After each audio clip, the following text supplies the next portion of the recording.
నా గారాల తమ్ముడికి ఏమైనా జరిగితే నన్ను నేను ఎప్పటికీ క్షమించుకోలేను. తల్లికి మించిన ప్రేమని నాకు నా పిన్ని పంచిపెట్టింది అంటూ పవన్ కళ్యాణ్ పైన తన మూడో భార్య పైన ఎమోషనల్ అవుతూ అకిరానందన్ మొదటిసారిగా అభిమానులకి తన విషయాల్ని షేర్ చేసుకున్నాడని చెప్పాలి.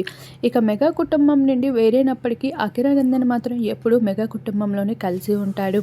ఎప్పటికప్పటికి పవన్ కళ్యాణ్తో కలిసి ఫొటోస్ని అలానే ఎన్నో కాంట్రవర్సీస్లో కూడా నిలుస్తూ కనిపిస్తూ ఉంటాడు. ఇక పవన్ కళ్యాణ్ రేణుతో విడాకులైనప్పటికీ లెజీనాతో మూడో పెళ్లి చేసుకొని తనకంటూ ఒక కొత్త ఫ్యామిలీని క్రియేట్ చేసుకున్నాడు. కానీ ఎప్పుడూ కూడా అకిరానందన్ని విడిచిపెట్టిందే లేదని చెప్పాలి. అలా అకిరానందన్తో కలిసి పవన్ కళ్యాణ్ ఉంటున్నప్పటికీ కూడా ఏ రోజు లెజీనా వాళ్ళతో కలిసి ఉండొద్దు, వాళ్ళ నుండి దూరంగా ఉండు అంటూ ప్రశ్నించిందే లేదంట.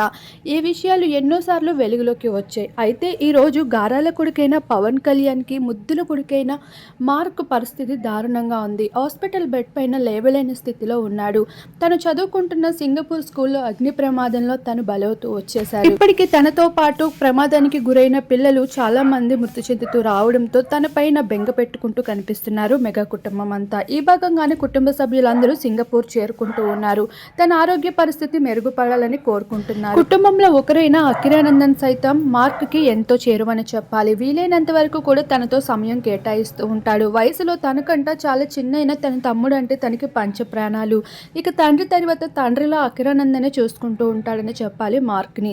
ఇప్పుడు మార్క్ ఇలా జరగడంతో చాలా ఎమోషనల్ అవుతూ తనకేమైనా జరగడానికి జరిగితే నన్ను నేను ఎప్పటికీ క్షమించుకోలేను అంటూ ఎమోషనల్ అవుతూ కనిపించేశాడు అభిమానుల ముందు.